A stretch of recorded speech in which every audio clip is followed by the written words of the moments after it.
உங்க engineering cut off 150க்கு கீழே இருக்கா? பல மாணவர்கள் இந்த 150 கட் ஆஃப்க்கு கீழே இப்ப எடுத்து வச்சுக்கிட்டு ஒரே குழப்பத்தில் உட்காந்துருக்காங்க. கடந்த வருடங்கள்லாம் இந்த 150 கட் ஆஃப்க்கு கீழே வந்திருக்கீங்களா, நீங்க எல்லாமே ஒரு லக்கி. நம்ம பொறுமையா இருக்கணும். ஏன் அப்படின்னா நீங்க எல்லாமே ஒரு ரவுண்ட் 3ல தான் வருவீங்க. எப்படி பார்த்தாலும் நீங்க கடைசி ரவுண்ட்ல தான் வருவீங்க. லாஸ்ட் இயர்ல பார்க்கும்போது 3வது ரவுண்டு வந்து பார்த்தீங்கன்னா இப்போ இன்ஜினியரிங் கவுன்சிலிங்கை 3 ரவுண்டாக நடத்துவாங்க. அதில் 3வது ரவுண்டு வந்து பார்த்தீங்கன்னா லாஸ்ட் இயரில் 2024 141 கடைசி 77.5 கட் ஆஃப் வரைக்கும் 3வது ரவுண்டில் வந்திருந்தாங்க.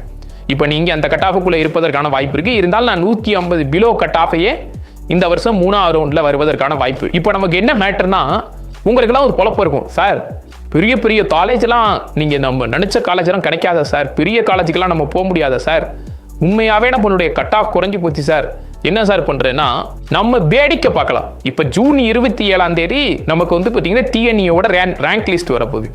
ரேங்க் லிஸ்ட் வந்துருச்சுன்னா நமக்கு எல்லாமே தெரிஞ்சிடும். அதே ஜூன் 27 சாய்ஸ் ஃபில்லிங் நீங்கள் என்னைக்கு பண்ணணும், எல்லா மாணவர்களும் இப்போ வரைக்கும் தெரியாமல் இருக்கீங்க. இப்போ சாய்ஸ் ஃபில்லிங் பண்ணோன்னே ஜூன் 27 நமக்கு தெரிஞ்சிடும். அப்போ தெரியுதுல்ல, நமக்கு எல்லாருக்கும் கவுன்சிலிங் சாய்ஸ் ஃபில்லிங்லாம் முடிஞ்ச பிறகு தான் நமக்கு கவுன்சிலிங்கில் நமக்கு சாய்ஸ் ஃபில்லிங் நடக்கும். யாருக்கு? இந்த 150 கட் ஆஃப்க்கு கீழே இருக்கிறவங்களுக்கு கடைசியாக நடக்கும். 1வது ரவுண்டில் உள்ள பையன் என்னென்ன தப்பு பண்ணுறான், 2வது ரவுண்டில் உள்ள பையன் என்னென்ன தப்பு பண்ணுறான், அவன் ஒழுங்கான சாய்ஸ் ஃபில்லிங் என்னென்னலாம் பண்ணாமல் போகிறான், நம்ம சேனலே பார்த்து நீங்கள் தெரிஞ்சுக்கலாம். அவன் என்னென்னலாம் தப்பு பண்ணுறானோ அந்த தப்பெல்லாம் நம்ம பண்ணாமையே பெட்டரான ஒரு காலேஜுக்கு போயிடலாம். ஏன்னா நம்ம கடைசியாக வரப்போகிறோம். உதாரணமாக இப்போ 3வது ரவுண்டில் சாய்ஸ் ஃபில்லிங் பண்ண சொன்னால் எப்படி பார்த்தாலும் நமக்கு 141 இருந்து தானே சீட்டு கிடைச்சிருக்கணும். ஆனால் கிடைச்சது என்ன தெரியுமா, 1வது ரவுண்டு 2வது ரவுண்டில் அந்த 142க்கு மேலே உள்ளவங்க எல்லாமே 1வது ரவுண்டு 2வது ரவுண்டுக்கு இதில் தான் இருந்தாங்க. ஆனால் அங்கன்னா சீட்டு கிடைக்காம, 1வது ரவுண்டில் சீட்டு ஒழுங்காக கிடைக்காம, 2வது ரவுண்டில் கிடைக்காம, அந்த நேரத்தில் சாய்ஸ் ஃபில்லிங் தேதியெல்லாம் மறந்து போய் அங்கேருந்து 3வது ரவுண்டுக்கு ஜம்ப் பண்ணவங்க 3வது ரவுண்டில் சீட்டு கிடைச்சிருக்கு. உதாரணத்துக்கு இப்போ 142 கட் ஆஃப்க்கு மேலே பார்த்தீங்கன்னா ஜென்ரலாக பார்க்கும்போது 1வது ரவுண்டு 2வது ரவுண்டுலாம் கோட்டையை விட்டுட்டு 3வது ரவுண்டுக்கு வந்தவங்க 1787 பேர். ஏன்னா குரூப் போல இருக்குது. நீங்கள் வேணால் அந்த டேட்டாவை பாருங்களேன்.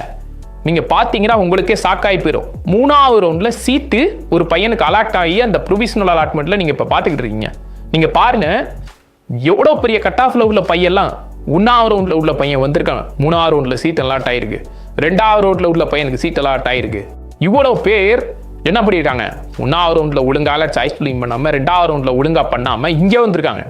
அதில் இந்த 7.5 ரிசர்வேஷனில் அதில் பார்த்தீங்கன்னா ஒரு 386 பேர் 1வது ரவுண்டில் ஒழுங்காக சாய்ஸ் ஃபில்லிங் பண்ணாமல், 2வது ரவுண்டில் ஒழுங்காக பண்ணாமல் 3வது ரவுண்டுக்கு வந்து அது என்ன காரணம் வேணாலும் இருக்கலாம். எப்படி சார் 1வது ரவுண்டு 2வது ரவுண்டில் உள்ளவங்க இங்கே வந்தாங்கன்னு நீங்கள் கேட்டிங்கன்னா, ஒன்று ஒழுங்காக சாய்ஸ் ஃபில்லிங் பண்ணாமல் ஒரு 2 காலேஜாக வச்சு 2 கோர்ஸாக வச்சு ஒழுங்காக வைக்காமல் இங்கே வந்திருக்கலாம். இல்லை அவன் அந்த சாய்ஸ் ஃபில்லிங் தேதியை மறந்துருக்கலாம். இல்லை சீட்டு வச்சுட்டு காலேஜ் போய் சேராமல் போய் ஃபீஸ் எல்லாம் கேட்டோன்னு ஷாக்காகி ஐயோ நான் போய் சேர்றதுக்கெல்லாம் எனக்கு விருப்பம் இல்லைன்னு கூட அவன் வந்து அவனுக்கு பிடிக்காத காலேஜாக கூட இருந்திருக்கலாம். அதனால் அவன் 3வது ரவுண்டுக்கு வந்திருக்கும். இப்போ ஜூன் 27 ரேங்க் லிஸ்ட் வருதுன்னா நீங்கள் எப்படி பார்த்தாலும் கடைசி ரவுண்டுனா எப்படி உங்களுக்கு ஜூலை மாதம் லாஸ்ட் வீக் தான் உங்களுக்கு வந்து சாய்ஸ் ஃபில்லிங்கில் நடக்கிற மாதிரி இருக்கும். அதனால பொறுமையாக 1வது ரவுண்டு என்ன பண்ணுறான், என்னென்ன தப்பு பண்ணுறான், 2வது ரவுண்டு என்னென்ன தப்பு பண்ணுறான், அதெல்லாம் நம்ம பண்ணக்கூடாது. அதுதான் நம்ம வேலை. நமக்கு பெரிய பெரிய காலேஜெலாம் சீட்டு இருக்குமா இருக்காதா அப்படின்னு கேட்டிங்கன்னா கட்டாயமாக இருக்குங்க. நான் என்னால் சொல்ல முடியும். டாப் லெவல் காலேஜ் இப்போ நம்ம தமிழ்நாட்டை பொறுத்த வரைக்கும் இந்த TNEA கவுன்சிலிங்கில் வர்றது அண்ணா யூனிவர்சிட்டி கீழே இருக்கக்கூடிய 2 வகையான கல்லூரிகள். ஒன்று அட்டானமஸ் காலேஜ், இன்னொன்று நான் அட்டானமஸ் காலேஜ். இப்போ பெரும்பாலானுடைய மாணவர்களுடைய விருப்பம் அட்டானமஸ் காலேஜுக்குள்ளே எப்படியாவது போகணும். இன்னைக்கு அட்டானமஸ் காலேஜ் ஈஸியாக வந்து எல்லாமே அட்டானமஸ் காலேஜாக மாறிடுச்சு. இப்போ நான் அட்டானமஸ் காலேஜ் ஒன்று கூட கிடையாது. ஏன்னா எல்லா காலேஜுமே அட்டானமஸாக மாறினால இங்கே எல்லா கல்லூரிகளையும் வேலை வாய்ப்புகள் கொடுக்க முடியல. நீங்கள் என்ன பண்ணுவீங்கன்னா, இந்த 150 கீழே இருக்கீங்களா, உங்களுக்கு நான் ஒரே ஒரு அறிவுரை சொல்கிறேன். நீங்கள் ஒரு ஆசையோடு இருங்க. கம்ப்யூட்டர் சயின்ஸ் இன்ஜினியரிங் படிங்க. உங்களுடைய ஆசை என்பது பெரிய விளக்கிலே இருக்கட்டும். ஏன்னா இன்றைக்கி நீங்கள் எத்தனையோ மாணவர்கள் இதில் ஸ்டேட் போர்டாக இருக்கலாம், CBSE இருக்கலாம், எப்படி வேணா இருக்கலாம். நீங்கள் எல்லாருமே வந்து நம்ம வந்து ஒரு பெரிய IT படிக்கிறோம், இன்ஃபர்மேஷன் டெக்னாலஜி இன்ஜினியரிங்கில் படிக்கணும், CSE படிக்கணும், ECE படிக்கணும், இந்த மாதிரி நமக்கு பிடிச்ச கோர்சஸ் படிக்கணும்னு ஆசையோட இருக்கீங்களா, பெரிய பெரிய காலேஜில் நீங்கள் வந்து கோர் பிரான்ச்சஸ் படிக்கிறீங்க. சீட்டு இருந்தால் எடுத்துக்கிடுவோம், ஒன்றும் பிரச்சனை இல்லை. இப்போ நமக்கு 1வது ரவுண்டு 2வது ரவுண்டுலாம் முடிஞ்ச பிறகு சீட் இருந்தால் நம்ம எடுத்துக்கிடுவோம். இருந்தாலும் நம்மளுடைய எண்ணம் சிவில் இன்ஜினியரிங் இருந்தாலும் நான் எடுத்து படிப்பேன். இன்னைக்கு பார்த்தீங்கன்னா கோர் பிரான்ச்சஸ் மிகப்பெரிய வளர்ச்சியை நோக்கி நம்மளுடைய இந்தியாவில் அடுத்த ஒரு வளர்ச்சி ஐடி துறை என்பது இன்னைக்கு ரொம்ப ரொம்ப ரொம்ப ரொம்ப டவுனில் போயிட்டு இருக்கு. நம்ம நிறைய கல்லூரிகளில் இருக்கக்கூடிய மாணவர்கள்ட்ட பேசுகிறோம். எல்லா மாணவர்களும் சொல்லக்கூடிய கருத்து என்னன்னா, இன்னைக்கு ரேட்டுக்கு பார்க்கும்போது ஐடி ரொம்ப டவுனில் போயிட்டு இருக்கு. ட்ரம்ப் எப்போ வந்து பார்த்தீங்கன்னா அமெரிக்காவில் அதிபர் ஆனதுலேருந்தே இப்போ என்ன ஆயிடுச்சுன்னா, இங்கே ப்ராஜெக்ட் ரொம்ப குறைய ஆரம்பிச்சிருச்சு.